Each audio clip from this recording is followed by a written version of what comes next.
नमस्कार दोस्तों, आपके अपने चैनल हिंदी ज्ञानमाला में आपका बहुत बहुत स्वागत है। दोस्तों, पिछले 3 वीडियो में हमने हिंदी भाषा के उद्भव और विकास से संबंधित 90 महत्वपूर्ण प्रश्न देख लिए थे। तो आज के इस वीडियो में हम 91 से लेकर 120 यानी कुल 30 प्रश्न और देखेंगे। तो चलिए शुरू करते हैं आज का वीडियो।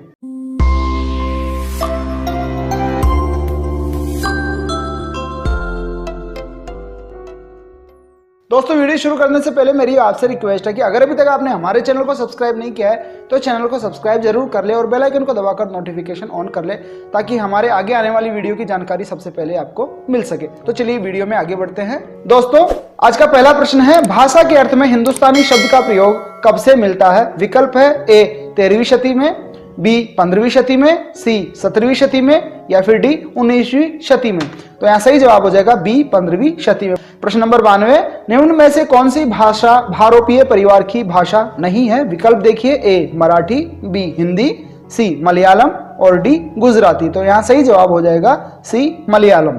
प्रश्न नंबर 93, भारतीय आर्य भाषाओं के विकास के कुल कितने चरण हैं? विकल्प देखिए, ए 2, बी 3, सी 4 या फिर डी 5 चरण। तो सही जवाब हो जाएगा विकल्प बी 3 चरण। प्रश्न नंबर 94, निम्नलिखित में से किस आचार्य ने प्राकृत को मीठी तथा संस्कृत को कठोर भाषा कहा है? विकल्प देखिए, ए वररुचि ने, बी राजशेखर ने, सी भरत मुनि ने, डी हेमचंद्र ने। तो यहाँ सही जवाब हो जाएगा विकल्प बी राजशेखर। प्रश्न नंबर 95, प्रकृति ही संस्कृतम ततः भवम तत् आगतम व प्राकृतम। उक्त वाक्य निम्नलिखित में से किस आचार्य का है? ए पाणिनि का, बी भरत मुनि का, सी हेमचंद्र का या फिर डी रुद्रट का। तो यह सही जवाब होगा विकल्प सी हेमचंद्र का। प्रश्न नंबर 96, प्राकृत की किस अवस्था को अपभ्रंश या अवहट के नाम से जाना जाता है? विकल्प देखिए, ए प्रथम को, बी द्वितीय को, सी तृतीय को, डी चतुर्थ को। तो यहाँ सही जवाब होगा विकल्प सी तृतीय को। 500 ईस्वी से लेकर 1000 ईस्वी तक का जो समय था वो अपभ्रंश का उदयकाल रहा है और यह तृतीय प्राकृत के नाम से उस समय जानी जाती थी, जिसे बाद में अपभ्रंश या अवहट भी कहा जाता है। प्रश्न नंबर 97, मध्यकालीन भारतीय आर्य भाषा का अंतिम रूप क्या है? मध्यकालीन आर्य भाषा के अंतिम रूप के बारे में बताना है। विकल्प है, ए पाली, बी प्राकृत, सी संस्कृत या फिर डी अपभ्रंश। तो यह सही जवाब होगा विकल्प डी अपभ्रंश। मध्यकालीन भारतीय आर्य भाषा का अंतिम रूप अपभ्रंश कहलाता है। अपभ्रंश के बाद में आधुनिक भारतीय आर्य भाषाओं का उदय हो चुका था। प्रश्न नंबर 98, व्याडी और पतंजलि ने अपभ्रंश शब्द का प्रयोग किस अर्थ में किया है? विकल्प देखिए, ए भाषा के अर्थ में, बी साहित्य के अर्थ में, डी उद्दंडता के अर्थ में या फिर डी संस्कृत के मानक शब्दों से भिन्न भ्रष्ट और अशुद्ध शब्दों के अर्थ में। तो यहाँ सही जवाब होगा विकल्प डी संस्कृत के मानक शब्दों से भिन्न भ्रष्ट और अशुद्ध शब्दों के अर्थ में। प्रश्न नंबर 99 देखिए, भाषा के अर्थ में अपभ्रंश शब्द का सर्वप्रथम प्रयोग कब मिलता है? विकल्प है, ए 3वीं शताब्दी में, बी 5वीं शताब्दी में, सी 6ठी शताब्दी में या फिर डी 9वीं शताब्दी में। तो यह सही जवाब हो जाएगा विकल्प सी 6ठी शताब्दी में। 6ठी शताब्दी में अपभ्रंश शब्द का प्रयोग भाषा के अर्थ में होने लगा था। प्रश्न नंबर 100, सम्राट अशोक के समय में राजभाषा क्या थी? विकल्प है, ए प्राकृत, बी संस्कृत, सी अपभ्रंश या फिर डी पाली। तो यहाँ सही जवाब होगा विकल्प डी पाली। अशोक के समय में पाली राजभाषा थी। प्रश्न नंबर 101, अपभ्रंश भाषा का प्राचीनतम प्रयोग किस साहित्य में हुआ है? विकल्प देखिए, ए बौद्ध साहित्य में, बी जैन साहित्य में, सी नाथ साहित्य में या फिर डी रासो काव्य में। तो यह सही जवाब होगा बी जैन साहित्य में। प्रश्न नंबर 102, अपभ्रंश का शाब्दिक अर्थ क्या है? विकल्प है, ए पुराना, बी बिगड़ा हुआ, सी ग्रामीण या फिर डी बोलचाल। तो यहाँ सही जवाब होगा बी बिगड़ा हुआ। प्रश्न नंबर 103, अपभ्रंश का आरंभ कब से माना जाता है? विकल्प है, ए 500 ईस्वी पूर्व से 1000 ईस्वी पूर्व तक, बी 1500 ईस्वी पूर्व से 1000 ईस्वी तक, सी 1500 ईस्वी पूर्व से 500 ईस्वी पूर्व तक या फिर डी 500 ईस्वी पूर्व से 1000 ईस्वी तक। तो यह सही जवाब हो जाएगा विकल्प डी 500 ईस्वी पूर्व से 1000 ईस्वी तक का समय अपभ्रंश का आरंभ काल माना जाता है। प्रश्न नंबर 104, अपभ्रंश साहित्य का आरंभ कब से माना जाता है? विकल्प देखिए, ए 8वीं शती में, बी 9वीं शती में, सी 7वीं शती में या फिर डी 10वीं शती में। तो यहाँ सही जवाब हो जाएगा ए 8वीं शती में। यहाँ पे अपभ्रंश का आरंभ काल पूछा गया है और यहाँ पर साहित्य लेखन का काल पूछा गया है। तो साहित्य लेखन अपभ्रंश में 8वीं शती में शुरू हो चुका था। प्रश्न नंबर 105, अपभ्रंश भाषा का विकास किस भाषा से हुआ है? तो विकल्प देखिए, ए संस्कृत से, बी पाली से, सी प्राकृत से या फिर डी अवहत से। तो यहाँ सही जवाब हो जाएगा सी प्राकृत से। जैसा कि अभी हमने पिछले प्रश्नों में पढ़ा था कि प्राकृत के तृतीय चरण को ही अपभ्रंश के नाम से जाना जाता है।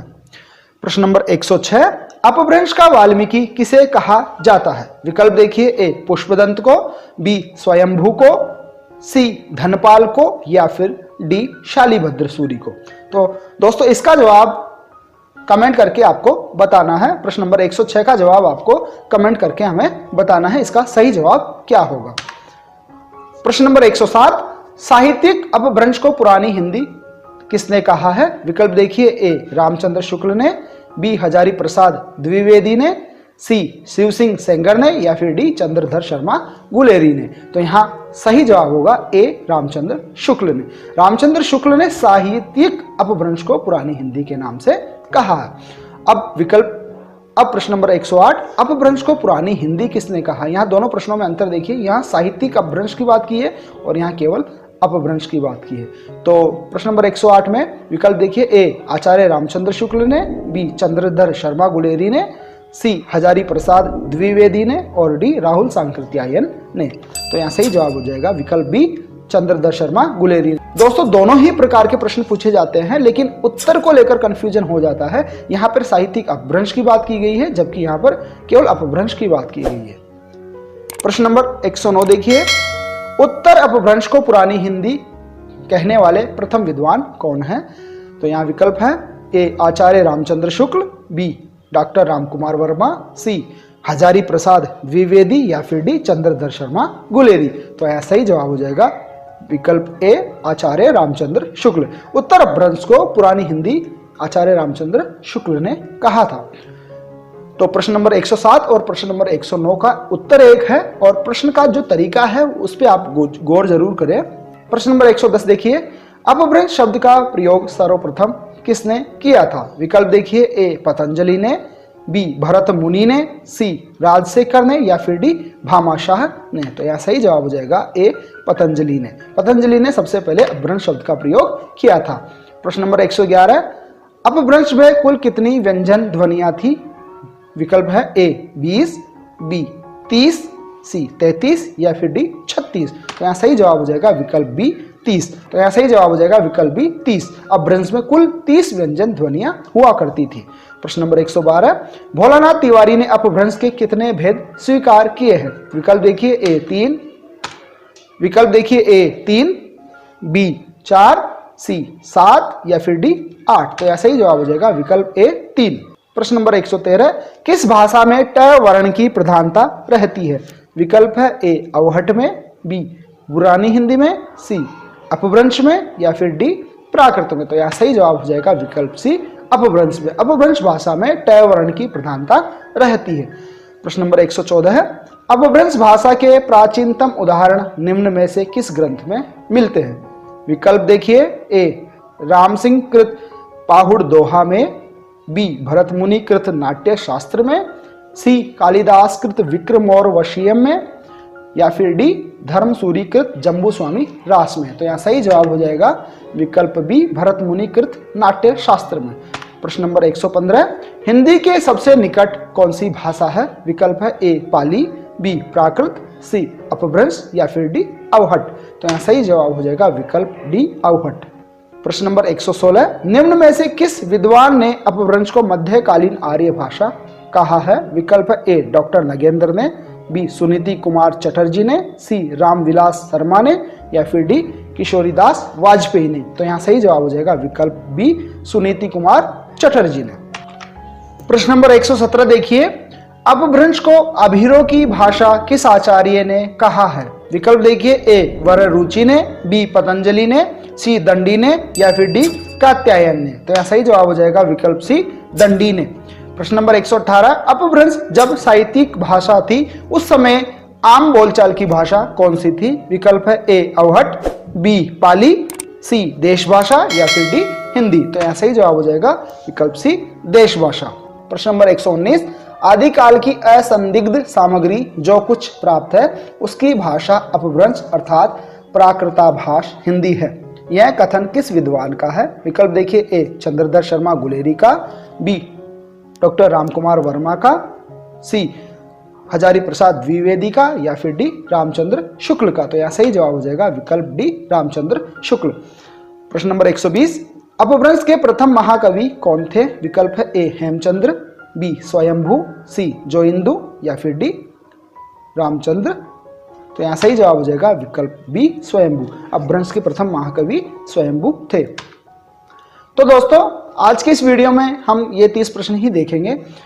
अगले वीडियो में हम आगे के 30 प्रश्न और देखेंगे। उम्मीद है वीडियो में दिए गए प्रश्न और उनके उत्तर आपको पसंद आए होंगे। वीडियो में दिए गए प्रश्न अगर आपको अच्छे लगे हो तो वीडियो को लाइक जरूर करें, अपने दोस्तों के साथ शेयर करें। चैनल को अभी तक आपने सब्सक्राइब नहीं किया तो चैनल को सब्सक्राइब कर ले और बेल आइकन को दबाकर नोटिफिकेशन ऑन कर ले। धन्यवाद साथियों, जय हिंद, जय भारत।